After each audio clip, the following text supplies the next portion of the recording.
লাইলাতুল কদর এটা হচ্ছে ক্রিম টাইম অফ রমাদান, রমাদানের সবচাইতে মোক্ষম সময় আল্লাহ তাআলার নৈকট্য পাওয়ার, সেটা নিয়ে কিছু কথা বলবেন ইনশাআল্লাহ বিইذنিল্লাহ।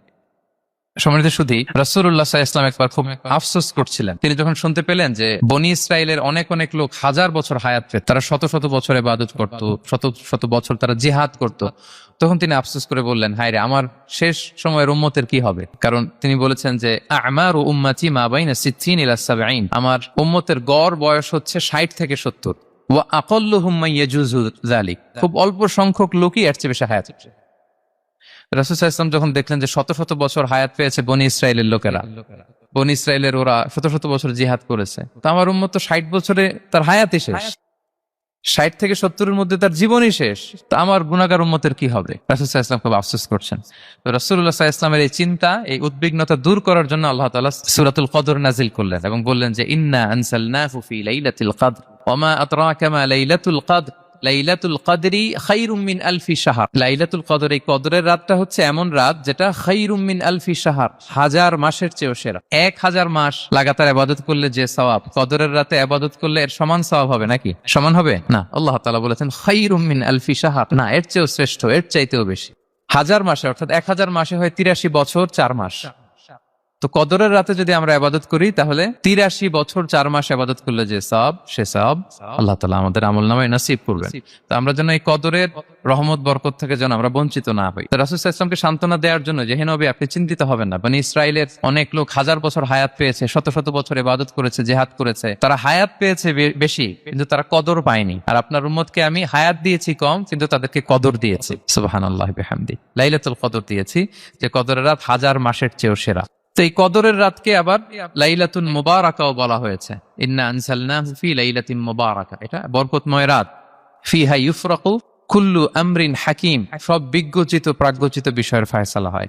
এটা বেসিক্যালি একটা বাজেট রাত বলা যায়। এ রাতে আগামী 1 বছরে আমাদের কি ঘটবে না ঘটবে আল্লাহ তাআলা এটার বাজেট করেন, এটাকে রিভাইজ করেন। সো এই রাতটা অনেক গুরুত্বপূর্ণ। তো এই কদরের রাত, এটা কবে? এটা স্পেসিফিক, মানে সুনির্দিষ্ট ছিল। রাসূল সাল্লাল্লাহু আলাইহি ওয়াসাল্লাম আমাদেরকে জানাতে চেয়েছিলেন কবে, কিন্তু রাসূল সাল্লাল্লাহু আলাইহি ওয়াসাল্লাম জানাতে পারেননি। সহিহ বুখারীতে এসেছে যে রাসূল সাল্লাল্লাহু আলাইহি ওয়াসাল্লাম খারাজান নবী সাল্লাল্লাহু আলাইহি ওয়াসাল্লাম লিইউখবিরানা বিলাইলাতিল কদর। উবাদা ইবনে সামিত রাদিয়াল্লাহু তাআলা আনহু বলেন, রাসূল সাল্লাল্লাহু আলাইহি ওয়াসাল্লাম আমাদেরকে জানাতে বের হয়েছিলেন যে কবে কদরের রাতটা। ফাতালাহা রাজুলান মিনাল মুসলিমিন, হঠাৎ মুসলমানদের মধ্যে থেকে দুইজন ঝগড়া লাগলো, তর্ক লাগলো। আর রাসূল সাল্লাল্লাহু আলাইহি ওয়াসাল্লাম হঠাৎ করে ওই ঝগড়ার দিকে খেয়াল করলেন, ওইদিকে খেয়াল করে ওই তারিখটার কথা তিনি ভুলে গেলেন। ফারুফিআ, রাসূল সাল্লাল্লাহু আলাইহি ওয়াসাল্লাম বললেন, আমার হৃদয় থেকে, অন্তঃকরণ থেকে এটাকে উঠিয়ে নেওয়া হোক। এখন আমি মনেই করতে পারছি না এটা কি 23 না 25 না 27 না 29, আমি মনে করতে পারছি না।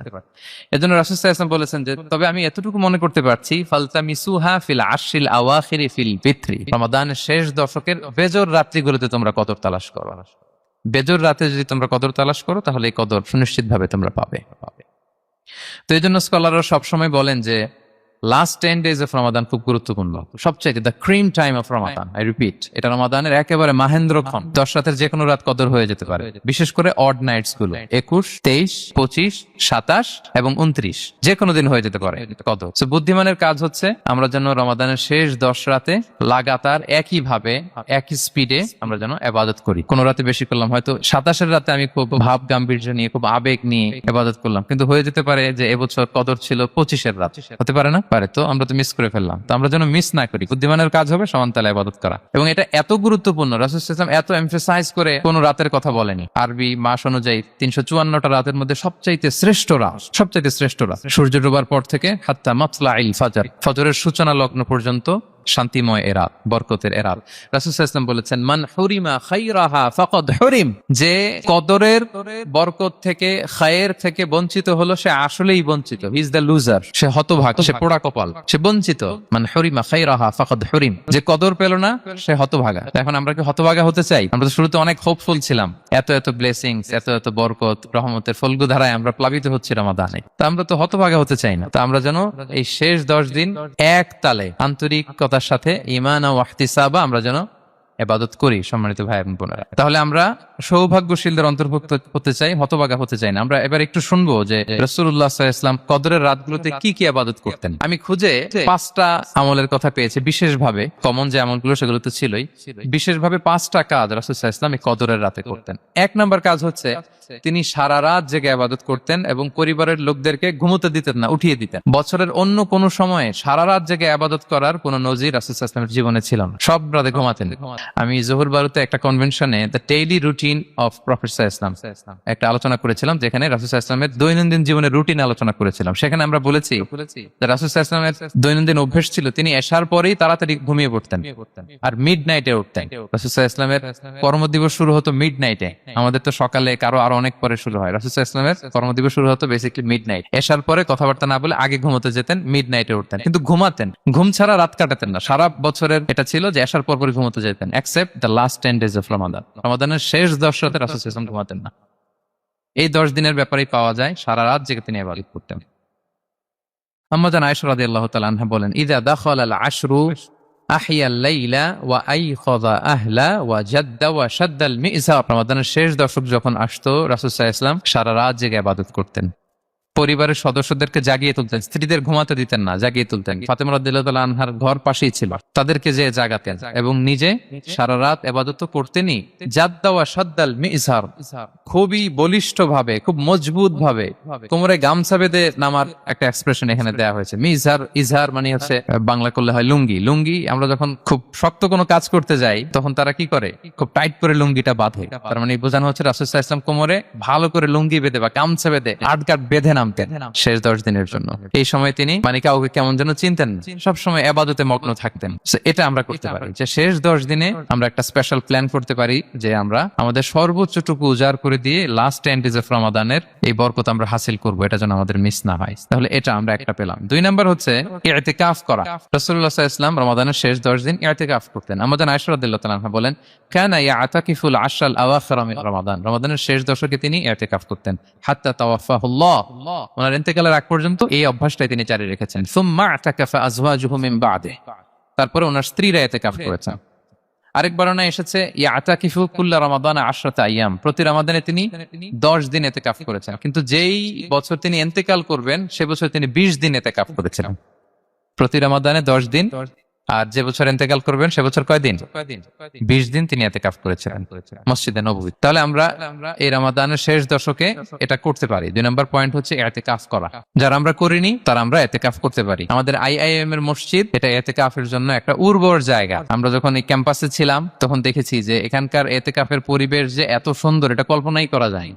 অসাধারণ পরিবেশ। আপনি যদি ইতিকাফ নাও করেন, রাত 2টা বা 3টার দিকে সেন্ট্রাল মস্কে এসে বসে থাকলেও হবে। রাত 2টা 3টার দিকে এসে বসে থাকলে দেখবেন যে কেউ সেজদায় পড়ে কান্না করতেছে, কেউ হালাকা করতেছে, কেউ তাসবিহ পড়তেছে, কেউ কোরআন তেলাওয়াত করতেছে। মানে এত সুন্দর পরিবেশ, ওটা দেখলেই আপনার ইবাদত করতে মন চাইবে। তো আমরা যেন ইতিকাফ করার চেষ্টা করি। ইতিকাফ করতে না পারলে শেষ দশকের রাতগুলো যেন মসজিদে কাটানোর চেষ্টা করি। তা না পারলেও বাসায় যেন এই রাতগুলো আমরা মিস না করি। বিশেষ করে সেন্ট্রাল মস্কে তো অসাধারণ পরিবেশ, এটা হাইলি রেকমেন্ডেড। ইফ পসিবল আপনারা আসবেন, এখানে ইবাদতের চমৎকার পরিবেশ থাকে। 3 নাম্বার হচ্ছে রাসূল সাল্লাল্লাহু আলাইহি ওয়াসাল্লাম এবং জিবরাইল আলাইহিস সালাম যৌথভাবে কোরআন রিভিশন করতেন। খুব ইন্টারেস্টিং। সারা বছর যেটা নাজিল হতো রমাদানে জিবরাইল আলাইহিস সালাম রাসূল সাল্লাল্লাহু আলাইহি ওয়াসাল্লামকে শোনাতেন, রাসূল সাল্লাল্লাহু আলাইহি ওয়াসাল্লাম আবার জিবরাইল আলাইহিস সালামকে শোনাতেন। সহিহ বুখারীর বর্ণনা, কানা জিবরিলু ইয়ালকাহু ফি কুল্লি লাইলাতিন মিন রমাদান ফায়ুদারিসুহুল কুরআন। প্রতি রমাদানের প্রতি রাতে এসে রাসূল সাল্লাল্লাহু আলাইহি ওয়াসাল্লামের সাথে কোরআন মুদারাসা করতেন। সহিহ মুসলিমের বর্ণনায়, আন্না জিবরিল কানা ইউআরিদুহু বিল কুরআন কুল্লা আমিন মাররা। প্রতি বছর রমাদানে একবার শোনাতেন বা শুনিয়েছেন। যে বছর তিনি ইন্তেকাল করবেন তিনি 2 বার শুনিয়েছিলেন। আরাদা ইউআরিদু মানে এটা ফ্রম বোথ সাইড। আরবি শব্দটা এমন যে জিবরাইল আলাইহিস সালাম শোনাতেন, এরপর রাসূল সাল্লাল্লাহু আলাইহি ওয়াসাল্লাম জিবরাইল আলাইহিস সালামকে শোনাতেন। কোরআন রিভিশন করা। তো এই শেষ দশকের রাতগুলোতে আমরা যেন বেশি বেশি কোরআন পড়ি। কোরআন তেলাওয়াত, কোরআনিক রিসাইটেশন হতে পারে, কোরআনের অর্থ পড়া হতে পারে, তাদাব্বুরে কোরআন হতে পারে, কোরআনের হালাকায় জয়েন করা হতে পারে।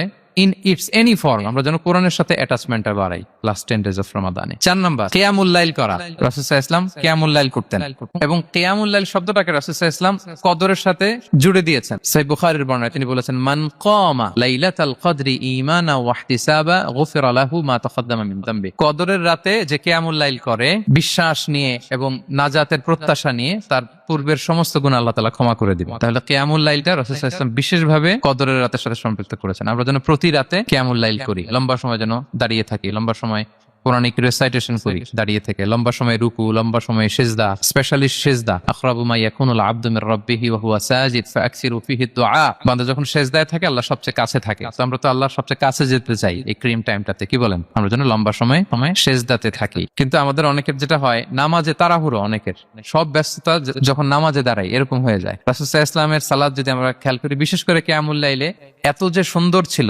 আম্মাজান আয়েশা রাদিয়াল্লাহু তাআলা আনহাকে জিজ্ঞেস করা হয়েছিল যে, হে আম্মাজান, রাসূল সাল্লাল্লাহু আলাইহি ওয়াসাল্লামের কিয়ামুল লাইল কেমন ছিল, কিভাবে কিয়ামুল লাইল করতেন? আম্মাজান আয়েশা দেখেন ওনার এক্সপ্রেশনটা কত সুন্দর। তিনি বলেছেন, ফালা তাসআল আন হুসনিহিন্না ওয়া তুলিহিন্না। রাসূল সাল্লাল্লাহু আলাইহি ওয়াসাল্লামের কিয়াম যে কত সুন্দর ছিল, কত লম্বা ছিল, আমায় জিজ্ঞেস করো না, আমি বলতে পারবো না। আমরা অনেক সময় যখন খুব বেশি চমৎকার কিছু হয় তো আমরা কি বলি, ভাই এত সুন্দর ছিল, আমি বোঝাতে পারবো না। এরকম বলি না যে এত অসাধারণ, আমি বলে বোঝাতে পারবো না? বাংলাতেও কিন্তু আমরা বলি এত চমৎকার, বলে বোঝাতে পারবো না, শব্দের বুননে, ভাষার বুননে আমি ফুটিয়ে তুলতে পারবো না। তো আম্মাজান আয়েশা এটাই বলেছিলেন, ফালা তাসআল আন হুসনিহিন্না ওয়া তুলিহিন্না। রাসূল সাল্লাল্লাহু আলাইহি ওয়াসাল্লামের রাতের নামাজ কিয়ামুল লাইল যে কত সুন্দর ছিল, কত দীর্ঘ ছিল, লম্বা ছিল, আমায় জিজ্ঞেস করো না, আমি বলে বোঝাতে পারবো না। সুবহানাল্লাহি ওয়া বিহামদি। আমরা যেন লম্বা সময় কিয়ামুল লাইল করি। আমাদের আয়েশা রাদিয়াল্লাহু তাআলা আনহা আরো বলেন, কানা ইয়াকুমু মিনাল লাইলি হাত্তা তাতাফাত্তারা কদামা। এত দীর্ঘ সময় দাঁড়িয়ে থাকতেন, থাকতে থাকতে ওনার পা ফুলে যেত, পা দুটো ফুলে যেত। আপনিও দীর্ঘ সময় দাঁড়িয়ে দেখেন যে পায়ে ঝিম ধরে যাবে, পা ফুলে যাবে, এটা করতেন রাসূল সাল্লাল্লাহু আলাইহি ওয়াসাল্লাম। তো আম্মাজান আয়েশা বলেন, ইয়া রাসূলুল্লাহ লিমা তাসনাউ হাযা ওয়া কদ গুফিরা লাকা মা তাকাদ্দামা মিন যামবিকা মা তাআখার। আপনি এত কষ্ট কেন সহ্য করেন নিজের দেহের উপরে? আপনার তো আগের পরের সব গুনাহ মাফ। আদত তো রাসূল সাল্লাল্লাহু আলাইহি ওয়াসাল্লামের গুনাহই নেই, তিনি নিষ্পাপ। এত কষ্ট কেন করেন? আপনার আগের পরের সবই তো মাফ করে দেয়া হয়েছে, কেন করেন? রাসূল সাল্লাল্লাহু আলাইহি ওয়াসাল্লাম উত্তর করেছেন, আফালা উহিব্বু আন আকুনা আবদান শাকুরা। আয়েশা, আমি কি শুকরগুজার বান্দা হতে পছন্দ করব না? আল্লাহ তাআলা আমাকে তার রহম এবং করমে সব মাফ করে দিয়েছেন, কিন্তু আমি কি শুকরগুজার হব না? আমি কি আমার রোলটা প্লে করব না? আমি কি নিজেকে সঁপে দেব না আল্লাহ তাআলার কাছে জায়নামাজে? তো এটা ছিল সংক্ষেপে রাসূল সাল্লাল্লাহু আলাইহি ওয়াসাল্লামের কিয়ামুল লাইলের ধরন। এভাবে তিনি দীর্ঘ সময় কিয়ামুল লাইল করতেন, আমরা যেন এটা করি। 5 নম্বরে রাসূল সাল্লাল্লাহু আলাইহি ওয়াসাল্লাম দোয়া করতেন। এই কদরের রাতগুলোতে খুব বেশি বেশি দোয়া করতেন। দোয়া নিয়ে আমরা একটা জুমার খুতবা দিয়েছিলাম, সেখানে আমরা বলেছিলাম যে দোয়া হতে হবে খুব আন্তরিক দোয়া, রোবোটিক দোয়া যেন না হয়। আপনার আবেগ, ভালোবাসা, মনের মাধুরী মিশিয়ে, চোখের পানি মিশিয়ে, অশ্রু সিক্ত করে এই দোয়াটা করতে হবে, তাহলে সে দোয়া আল্লাহর কাছে কবুল হবে। আমরা যেন আমাদের ভাব, আবেগ সব ঢেলে দিতে পারি আমাদের দোয়াতে, আমাদের সিজদায়, আমাদের কিয়ামুল লাইল। এবং যে কোনো ভাষায় কোরআনিক দোয়াগুলো রেকমেন্ডেড, হাদিসের মাসুরগুলো রেকমেন্ডেড। তাছাড়া আপনার নিজের ভাষায় আপনার কি চাওয়া, আপনার কি আকাঙ্ক্ষা, আপনার মনের কষ্ট, যাতনা সবকিছু আপনি আল্লাহ তাআলার কাছে পেশ করুন। এবং আম্মাজান আয়েশা জিজ্ঞেস করেছিলেন, ইয়া রাসূলুল্লাহ, আমি যদি কদর পেয়ে যাই আমি কি বলবো এ রাতে? মা আদউ, কি দোয়া করব? রাসূল সাল্লাল্লাহু আলাইহি ওয়াসাল্লাম বললেন, তাকুলিন, আয়েশা তুমি বলবে, আল্লাহুম্মা ইন্নাকা আফুউন তুহিব্বুল আফওয়া ফাআফু আন্নী। আয়েশা তুমি যদি কদরের রাত পেয়ে যাও এটা বলবে, হে আল্লাহ আপনি ক্ষমাশীল, আল্লাহ আপনি ক্ষমাকে পছন্দ করেন, আল্লাহ তাই আপনি আমায় ক্ষমা করেন। হে আল্লাহ আপনি ক্ষমাশীল, আপনি ক্ষমাকে পছন্দ করেন, আল্লাহ আপনি আমাকে ক্ষমা করেন। এই দোয়াটা আমরা যেন বেশি বেশি করি। আমার সাথে সাথে সবাই একটু পড়ুই মেহেরবানি করে, আল্লাহুম্মা ইন্নাকা আফুউন তুহিব্বুল আফওয়া ফাআফু আন্নী। আল্লাহুম্মা ইন্নাকা আফুউন তুহিব্বুল আফওয়া ফাআফু আন্নী।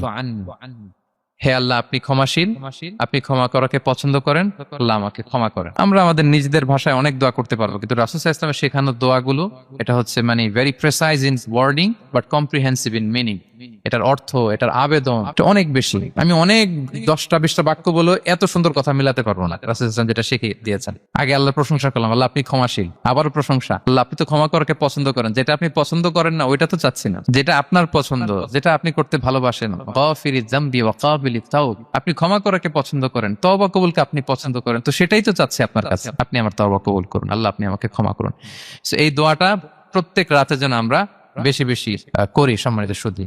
এবং এই যে রিমাইন্ডার গুলো শুনলাম, এটা রমাদানের পরেও যেন আমরা অব্যাহত রাখি। আমরা নাম দিয়েছি যে gear up for a great Ramadan. আমাদের ইবাদতের যে ধারাবাহিকতা, এই গতিটাকে আরেকটু গিয়ার আপ করা, আরেকটু পুশ করা নিজেকে, আরেকটু এক্সট্রা ড্রাইভ দেওয়া এই শেষ মুহূর্তে। আমরা যেন আরেকটু এফোর্ট দেই, আমরা যেন আরেকটু ড্রাইভ দেই, যাতে করে আমরা আল্লাহ তাআলার আরো নিকটবর্তী হতে পারি। এবং এই রমাদানে আমরা যা শিখলাম, যেটা করলাম, এটার ইম্প্যাক্ট যেন রমাদানের পরেও আমাদের মধ্যে থাকে।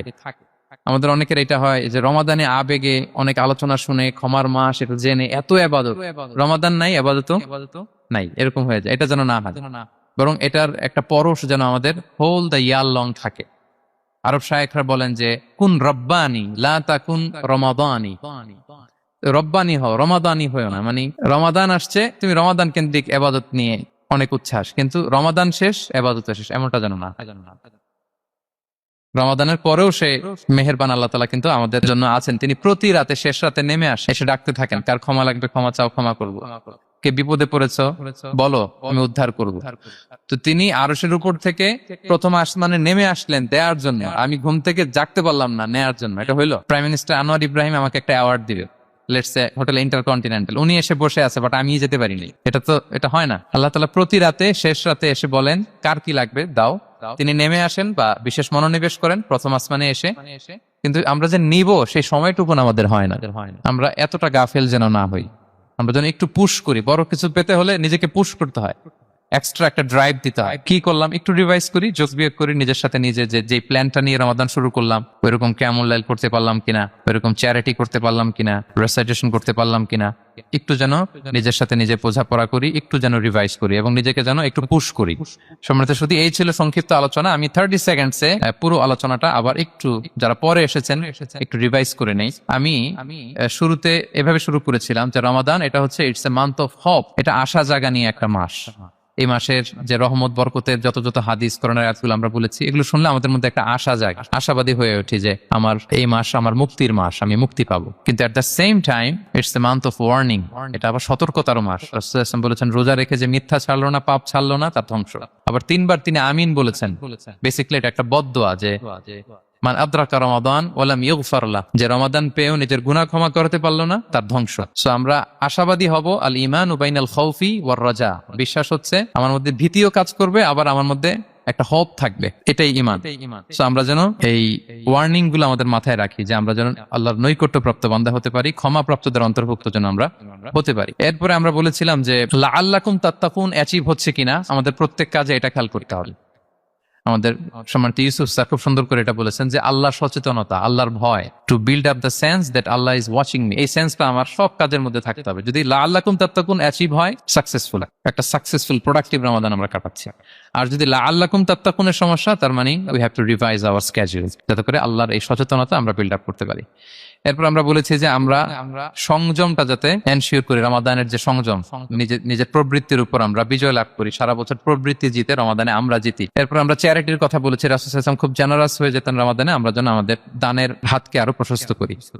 এবং রমাদানে আমাদের কমিউনাল স্পিরিট চলে আসে, আমাদের বেসিক্যালি একটা সেলফ ট্রান্সফরমেশন হয়, অনেক বদ অভ্যাস আমরা রমাদানে ত্যাগ করি, বাকি মাসেও যেন এটা আমরা কন্টিনিউ করি। আর সব শেষে আমরা লাস্ট 10 ডেজ অফ রমাদানের গুরুত্ব নিয়ে বলেছিলাম। রাসূল সাল্লাল্লাহু আলাইহি ওয়াসাল্লাম খুব হতাশ হয়ে পড়েছেন যে অন্য নবীর উম্মতেরা অনেক হায়াত পেয়েছে, আমরা পেলাম 60-70, তো আমার গুনাহগার উম্মত কি করবে? আল্লাহ বলেন লাইলাতুল কদর খায়রুম মিন আলফি শাহর, নবী হে আপনার উম্মতের জন্য আমি কদরের রাত দিয়েছি, যে এক রাতে ইবাদত করলে 1000 মাসের চেয়েও বেশি সওয়াব তারা পেয়ে যাবে। সো এই কদরের রাত যেন আমরা মিস না করি। কোনটা কদরের রাত? আমরা বলেছিলাম শেষ 10 দিন সমান তালে ইবাদত করব। বিশেষ করে আমরা গুরুত্ব দিব অড নাইটস গুলোতে, 21, 23, 25, 27, 29 আমরা গুরুত্ব দিব।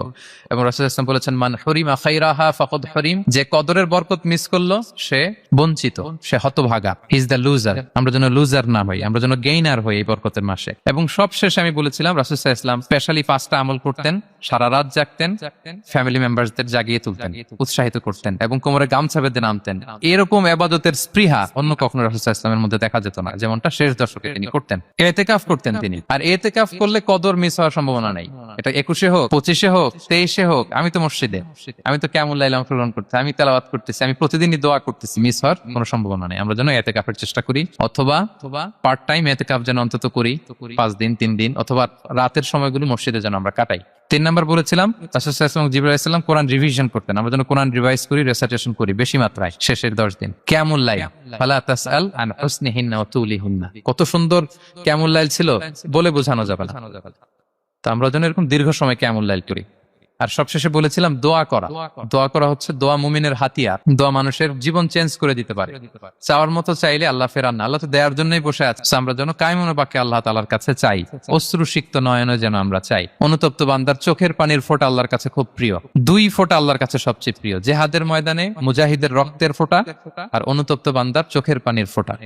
বান্দা অনুতপ্ত হয়ে রিপেন্টেন্ট হয়ে চোখের পানি ছেড়ে যখন কাঁদে আর দোয়া করে, ওই চোখের পানি চোখ বেয়ে নাকের ডগাবে মাটিতে পড়ার আগেই আল্লাহ তার সব গুনাহ মাফ করে দেয়।